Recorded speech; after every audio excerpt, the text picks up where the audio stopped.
Mr. Stephen Schafer. Mr. Schafer. Stephen Schafer? Yes, present. Okay, let's see. So you were here, are you here on you also here on a restraining order? I am here on 3 separate cases. I have 1 criminal case against me for violation of a harassment order, and then I have 2 different harassment order hearings. Okay. All right, so on this matter, it's docket 2198 CR 0018, Stephen Schafer, been alleged by the Belchertown Police Department on the date of December 8, 2020, 1 count of violation of the harassment prevention order. All right, Mr. Schafer, good morning. Good morning, Your Honor. Going to enter a plea not guilty on your behalf on this new charge. I do see that on your intake you indicated that you wish to represent yourself in this matter, which of course is your right as well. Is that your desire to represent yourself in this matter, sir? Yes.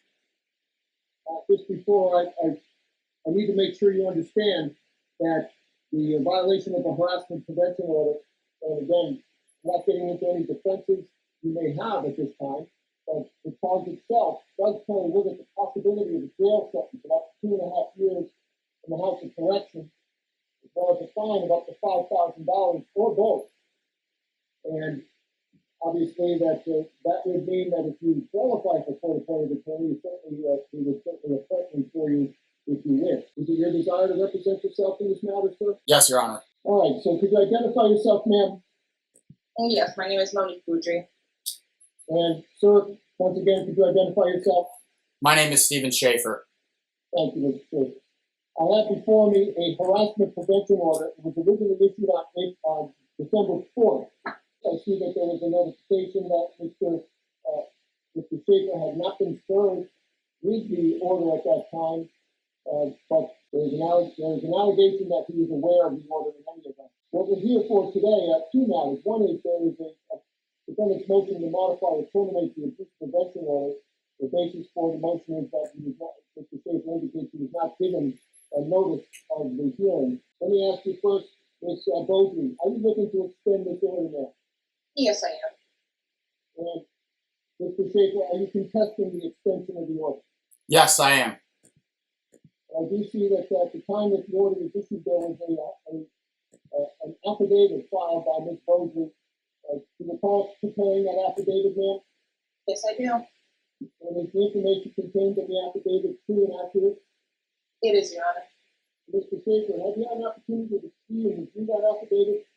I just recently came into possession of it about a week ago. All right, so you've had a chance to read it in any event, correct? Yes. If we're thinking of the same document, then yes, I believe so. It's a handwritten affidavit that is dated December 4th of 2020, signed by Ms. Boudry. Yes. All right, so this is a harassment prevention order. What occurred between you and Mr. Schafer that initially brought you to court seeking a harassment prevention order, and why are you looking to extend it? Yeah, so around October 2nd, the defendant showed up at the end of my driveway, which is also posted that it's a private drive. He proceeded to walk up the driveway to my house to confirm, as he said, my address. I don't know if it was for fear or intimidation or exactly what he was doing there, because he lives in a completely different state, which is not even close to Belchertown. On December 3rd, the defendant posted the video on Facebook and YouTube showing my video. Posted what video? Posted the video of him walking up my driveway and showing my house and my address and the cars that were in my driveway. All right, so he came to your home on a particular date and took a video of your home and then posted that video on social media, correct? Yep. All right. He then posted that online, which then not only puts myself at risk of people showing up at my house, but also my 1-year-old daughter, putting her well-being at risk. In what way? In what way, ma'am? By giving everybody online my information in kind of a harassing sort of manner.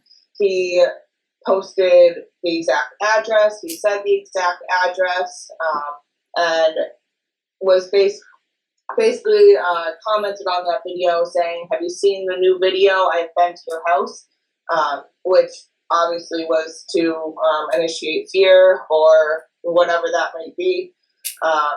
In that case, I was then getting messages that were received about my 1-year-old daughter in a sexual context.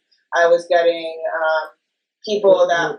All right, were any of those messages from Mr. Schafer? No. They were from third parties that you assume saw the video? Correct. All right.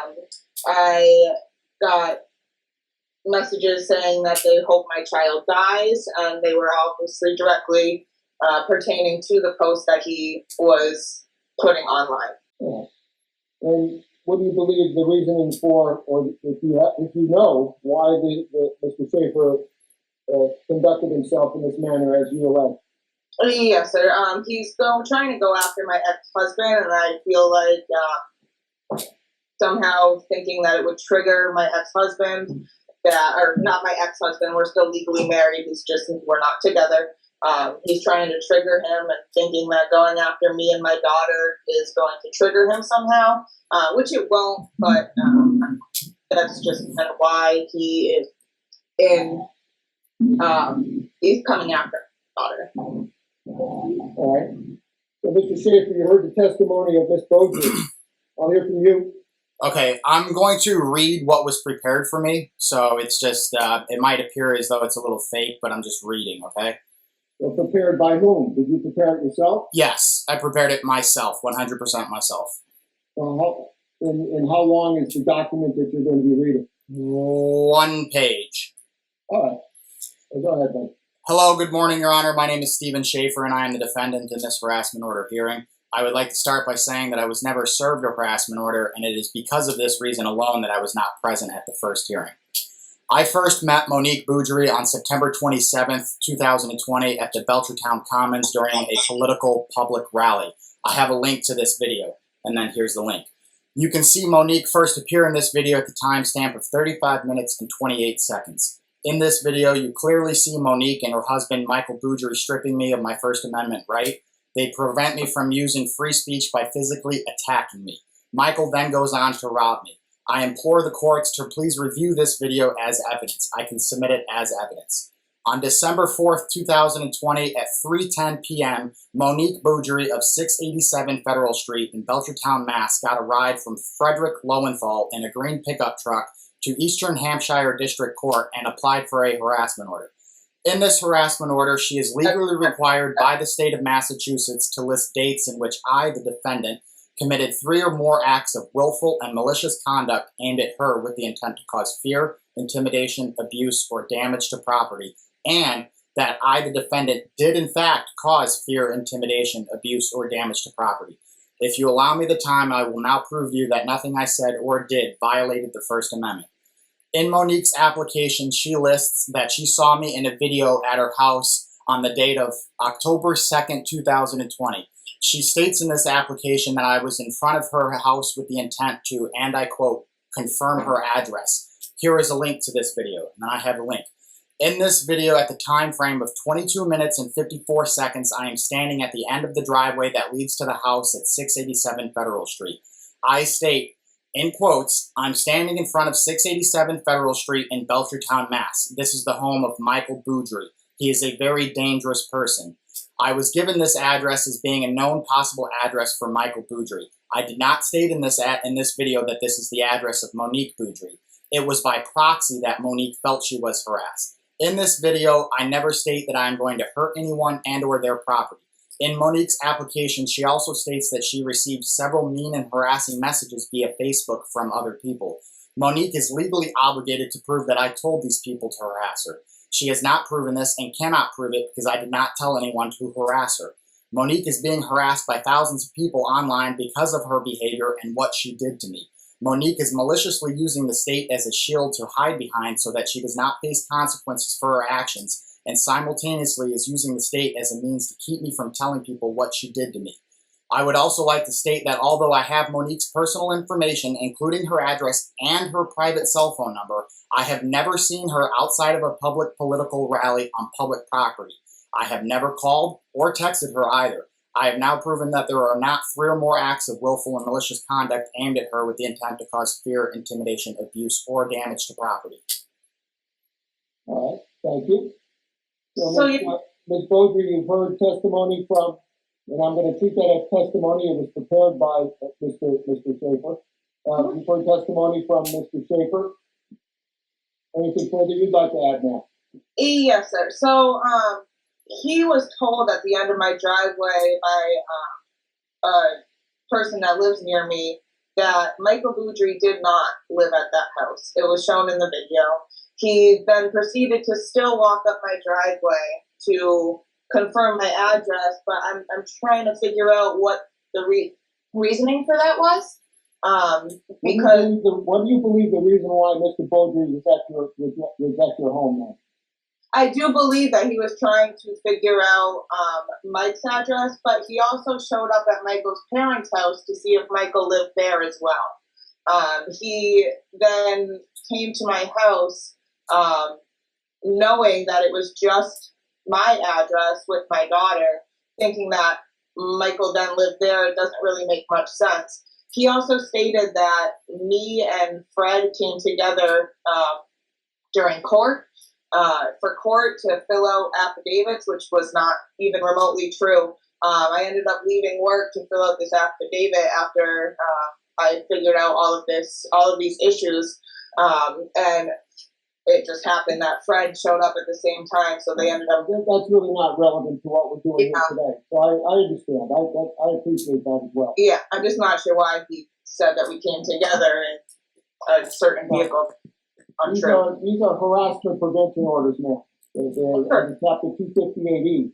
They are it's somewhat of a misnomer being called a harassment prevention order because the court must make findings relative to the conduct of the defendant that fall within the parameters of Chapter 258E. The parameters of 258E and its definition of what may constitute harassment is different than what you might find in the dictionary. Under these circumstances, the conduct by Mr. Schafer needs to be considered willful, malicious, characterized by hostility, cruelty, I believe that intended to cause you fear of harm, and may in fact cause you fear of harm to yourself or to your property. That in and of itself, there was an incident that occurred in October, which the court finds does constitute harassment under the statute. However, under the statute, one instance is insufficient. There has to be at least 3 more instances of conduct on the part of Mr. Schafer directed at you, Ms. Beaudry, and each one of those instances of conduct have to be, as defined under statute, willful and malicious, characterized by hostility, etc. Based on the information that I've heard and the testimony I've heard, I'm not sure you've sustained your burden of proof in that regard now. Understandable, sir. But yes, he's putting my 1-year-old daughter at risk at this point, not only putting her information up for who knows to see and to. You may have legal recourse other than a harassment prevention order against Mr. Schafer. You may want to seek legal counsel in that regard. Yes, sir. But all I can address today is whether or not the conduct of Mr. Schafer, which I certainly don't condone him appearing at your home, but whether or not that single incident of conduct is sufficient under the statute, and unfortunately it's not. Okay. So the harassment prevention order on this matter is not going to be extended and is going to be terminated as of today's date. However, if you're in fear, if Mr. Schafer's conduct in some fashion continues in any way, which I'm assuming it will not as it relates to you in any event, you're certainly free to come back to court and seek additional recourse. And as I've said, both you and Mr. Schafer have the right to seek legal counsel if you believe you're being wronged in any other fashion. But based on the testimony I've heard today, I'm unable to extend the order. So the order is going to be terminated as of today's date. All right, ma'am, I want to thank you for your well-conducted hearing as well as you, Mr. Schafer. And you'll each get copies of this order in the mail. All right, okay. Sir? All right, ma'am. All right, so this hearing is concluded. You have another hearing, Mr. Schafer, which we're going to begin shortly. Correct. On our 20 RO 374, Frederick Lowenthal versus Stephen Schafer. Harassment prevention order that was originally issued on December 4th on an ex parte basis. Mr. Lowenthal, when you came into court, you prepared and filed an affidavit in regards to this matter. Do you recall doing that, sir? Sure, Is the information contained in the affidavit true and accurate? yes, ma'am. And Mr. Schafer, have you seen this affidavit? Yes, sir. I came into possession of it just recently, approximately 1 week ago. 1 week ago? All right. So let me ask you first, Mr. Lowenthal, are you looking to extend this order today? Yes, Your Honor. And Mr. Schafer, again, I assume you're contesting the extension of the order, is that correct? Yes, sir. So tell me, sir, what I want you to tell the court today is what brought you to court, what conduct on the part, alleged conduct on the part of Mr. Schafer brought you to court originally on December 4th of 2020, and what has occurred since that time, or what reasoning do you have as to why you wish the order to be extended? So the reason why I asked for it to be extended, Your Honor, today is, basically on numerous occasions, Mr. Schafer is posting up on social media, asking to back my Facebook page, specifically leaving links. I have a screenshotted message of him saying, yes, this is his page, that he has, and I believe that's my page. I also have multiple screenshots of people that like the comment, as well as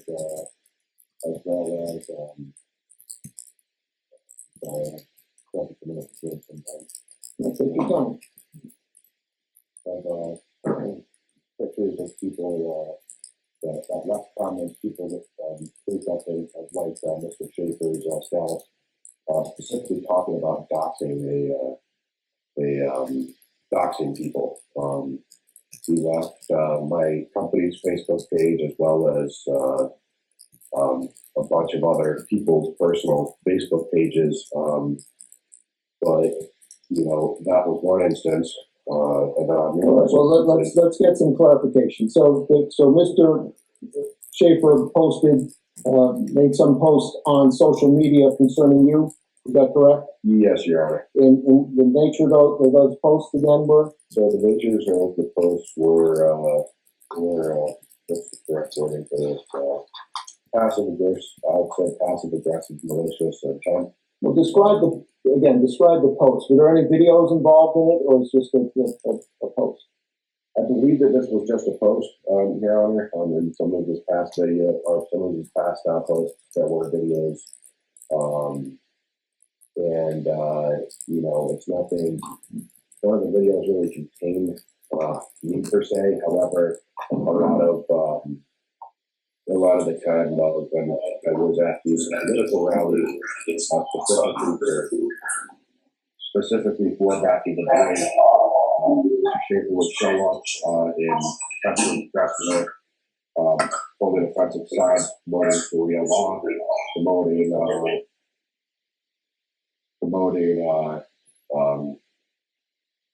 yes, you could say, and then also promoting sexual misconduct at another rally.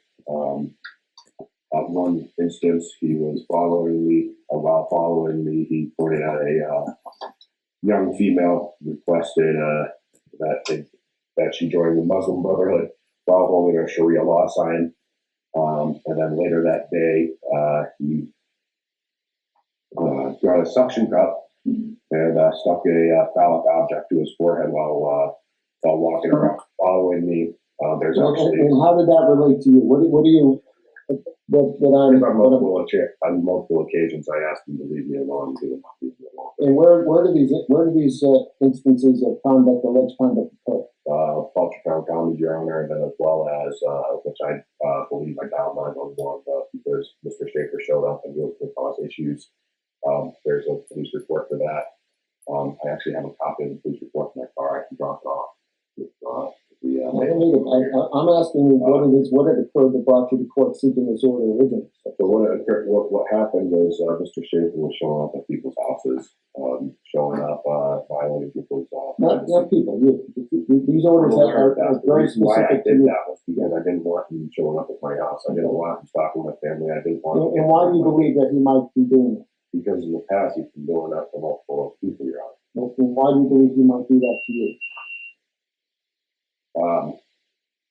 Because he is him. You know, he doesn't really I have. don't know. The reason why is because he doesn't have any type of personal boundaries. Were you familiar with Mr. Schafer before any of these incidents occurred? I was not. No. And so there was an incident where directed at you that you believe that there was a social media post made that was directed at you. Is that correct? Yeah. So then, what else has occurred between you and Mr. Schafer? As I have also said, as I've also said, you know, I've been having issues with people on numerous occasions messaging my company to Mr. Schafer's posts. I've gotten numerous phone calls, some of which. What type of messages are you receiving from individuals? Saying that I'm a racist because at the time I supported our president, our prior president, stating that I am I apologize for any profanity, but a bastard because I support the police. You know, I mean, it's these kind of things, and then also lots of people calling my phone trying to set up estimates, and then I'm gathering their information, or alleged information, and then they'll say, "Oh yeah, well, we don't support racists." Do you believe that the conduct is a result of behavior on the part of Mr. Schafer? Yes, I do, believing that it is directly from his post suggesting that we start doxing people. Mr. Schafer, do you post matters where you encourage individuals to not do business with Mr. Lowenthal?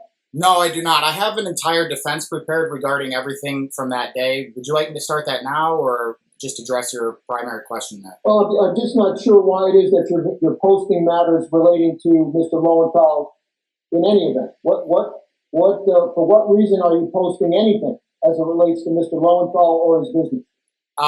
That's about probably the 2/3 of the way through my defense. Would you like me to start?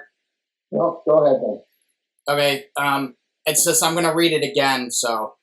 Hello, good morning, Your Honor. My name is Stephen Schafer, and I am the defendant in this harassment order hearing. I would like to start by saying that I was never served a harassment order, and it is because of this reason alone that I was not present at the first hearing. I first met Frederick Lowenthal on September 7th, 2020 during a political rally on public property. I have a link to this video here, and then there's a link. Frederick Lowenthal first appears at the timestamp of 20 minutes and 50 seconds. I was at this rally expressing free speech in a political context when you can see and hear Frederick Lowenthal tell me to leave the area. He attempted to strip me of my First Amendment right to free speech. 10 seconds later in this video, you can see Frederick Lowenthal physically put his hand on me and push me away, preventing me from expressing free speech. On September 27th, 2020, I have video evidence of Frederick Lowenthal again attempting to strip me of my right to free speech. This can be seen and heard in this video at the timestamp of 3 minutes and 50 seconds. It's actually the event that he referenced earlier. Frederick then calls 911 to report me. When the Belchertown police officer shows up, he tells Frederick, and I quote, "Well, I'm not going to chase him out of here. He has every right to be here as you do." End quote. Frederick was attempting to use the police as a manner to prevent me from speaking. I implore the courts to watch this video as evidence. On December 4th, 2020, at 3:17 p.m., Frederick Lowenthal of 8 Tuckerman Lane in Amherst, Massachusetts, applied for a harassment order at Eastern Hampshire District Court. In his harassment order, he was legally required by the state of Massachusetts to list the dates in which I, the defendant, committed 3 or more acts of willful and malicious conduct aimed at him with the intent to cause fear, intimidation, abuse, or damage to property, and that I, the defendant, did in fact cause fear, intimidation, abuse, or damage to property. If you allow me the time, I will now prove to you that nothing I said or did violated the First Amendment.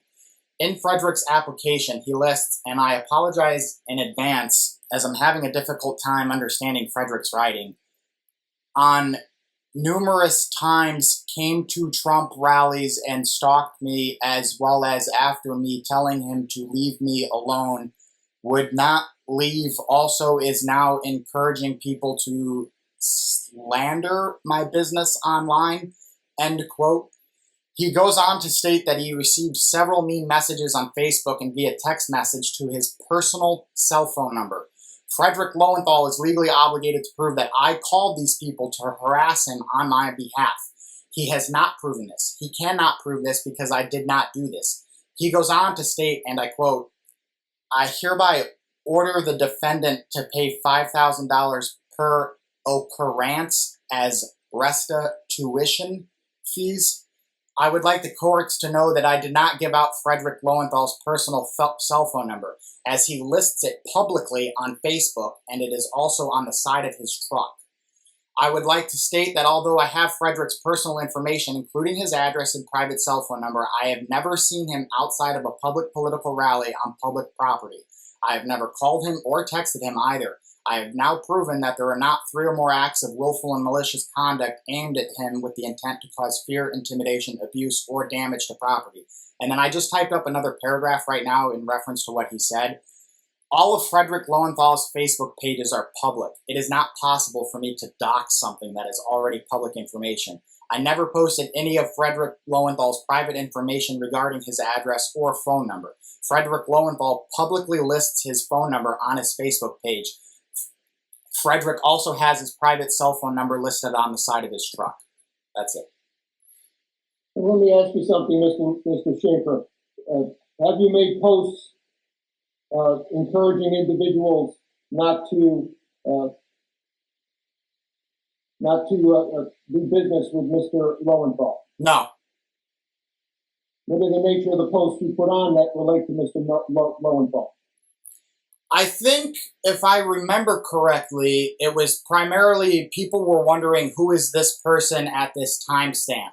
And then I would share the Facebook page to whoever they would ask. Why would you do that? People wanted to know who it was. But why would you tell them? What difference would that make? Why would you get involved in that regard? So I personally believe in the right to voluntary association and disassociation. And when people partake in certain behaviors, I think it is the right of other individuals to know who they are, to not... You believe that you have a right to association, and you believe that with that right to association, you can take action that might affect another individual's rights to association? Is that what you're saying? No, I'm giving other people the information so that if they don't want to associate with this people, they can. All right. So you do acknowledge that you did provide that information, correct? I publicly posted his Facebook page, yes. All right. I did not call anyone to do anything mean, harassing, intimidating, or to cause fear. Mr. Lowenthal, anything further you'd like to add? Yes, 2 things actually. I believe that there's an impoundment paperwork in there. I don't know how Mr. Schafer received my address. It's not on this order, so whether he has your address or not, I don't know. The other thing is all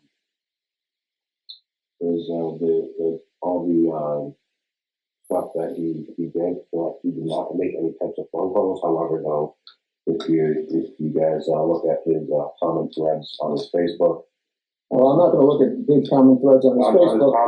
You're going to have to testify as to what you believe. On his comment threads, there were numerous comments about hate. In what fashion? Describe what you believe those comments were. I believe there was something along. I'm sorry. Set up something. To the best of your recollection, sir. But I believe that there was something along the lines of he owns a landscaping company, and then Mr. Schafer corrected him, a tree care company. Then shortly afterwards, I started receiving booking appointment requests from people that were mutual friends, a gentleman named Kyle Allen. That's the only name that I remember. I know there were 2 or 3 others, but more important, I don't want to pull my phone out and list names out for you. But however, though, I do know that Mr. Kyle Allen left a slanderous review on my Facebook. I do know that there was a couple of others that also left slanderous reviews that also were on that comment feed that seemed like Mr. Schafer was well, yes. Is there anything further you'd like to add, Mr. Schafer? Yes, I did not call any of these people to leave slanderous reviews. All right. Well, these orders, as you know, Mr. Schafer, you were here for the first hearing, and Mr. Lowenthal was not. These orders are designed to prevent certain types of conduct. Harassment, of course, is not necessarily what you might find as defined in the dictionary. It goes beyond that for our purposes for this hearing. The harassment has to be conduct on the part of Mr. Schafer that is willful and malicious, intended to cause fear of harm to a person or fear of harm to business. And certainly posting Facebook pages with indicating where Mr. Lowenthal might reside, where he might work, what his business is, certainly falls within those parameters of the court finds as being willful and malicious conduct intended to cause fear of harm to an individual person or, in this case, to their business. The question for the court, and again, Mr. Schafer, you are correct. There is a legal obligation to prove on the part of Mr. Lowenthal to prove his case. That proof is in the form of what we're doing here today, testimony. That is a form of proof.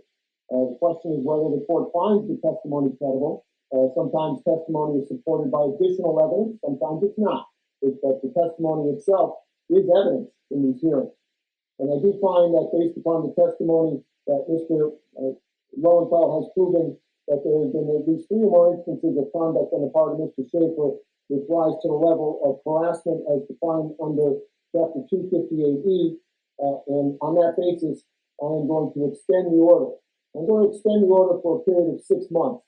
I can't extend it for up to a year, but I'm going to extend it for 6 months, and hopefully both of you are able to get on with your lives and this type of behavior, especially in light of the fact that the political season is over, this type of behavior ends, and we don't have to worry about this any further.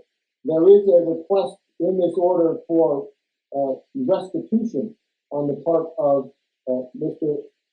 Lowenthal. Mr. Lowenthal has not proven to the court that restitution is appropriate under these circumstances, and therefore I'm not going to make an order relative to restitution, and that is what you referred to, Mr. Schafer, as the last line in this affidavit. Certainly, Mr. Lowenthal, you have other legal recourse, if you believe it's necessary to pursue other claims against Mr. Schafer. That can be done in a different court or a different proceeding. And you may need legal counsel for that. And Mr. Schafer, if you need any further help or assistance, you may want to seek legal counsel as well. But for our purposes for today, on this particular matter, I am going to extend the order for 6 months. That 6 month date is August 19th. August 19th.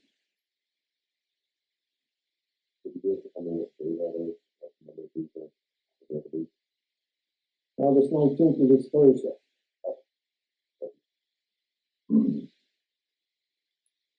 Well, if you wish to extend the order beyond that date, you're going to have to appear here, Mr. Lowenthal, at August 19th, at 10 a.m.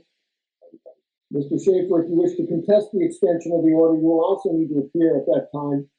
The order will remain in place that, Mr. Schafer, you're not to abuse or harass the plaintiff, not to contact the plaintiff, stay at least 100 yards away from him, his residence, and his place of work, wherever those may be. All right, sir. Understood. Again, Mr. Schafer, I want to thank you for a well-conducted hearing. And again, Mr. Lowenthal, I want to thank you as well. Hey guys, I just won one harassment order and lost one. It was about an hour ago, and I drove straight to Belchertown to go to Eastern Hampshire District Court, where I am now, and I am now going to file the motion to have Frederick Lowenthal's harassment order dismissed since I lost it. There are not 3 occurrences, and I did not tell anybody to harass it. These things are legally required by the state. So I'm gonna go inside, I'm gonna file the paperwork right now. Y'all are never gonna believe what just happened. I went inside, they gave me the documentation I needed, and then they also made me sign a document that states, "Dear Mr. Schafer, the trial court and Eastern Hampshire District Court have become aware that on at least 3 occasions you have used your cell phone to record interactions with staff of the trial court. Using an electronic device in this manner within a courthouse is inappropriate. Recording conversations without the consent of court staff may also be a violation of Massachusetts wiretapping statute. Due to repeated instances of non-consensual recording of conversations with court staff, you are hereby prohibited from bringing your cell phone or any other personal electronic device into the Eastern Hampshire District Court until further notice." Oh God! And then it's signed by the same judge who oversaw the harassment order hearing this morning.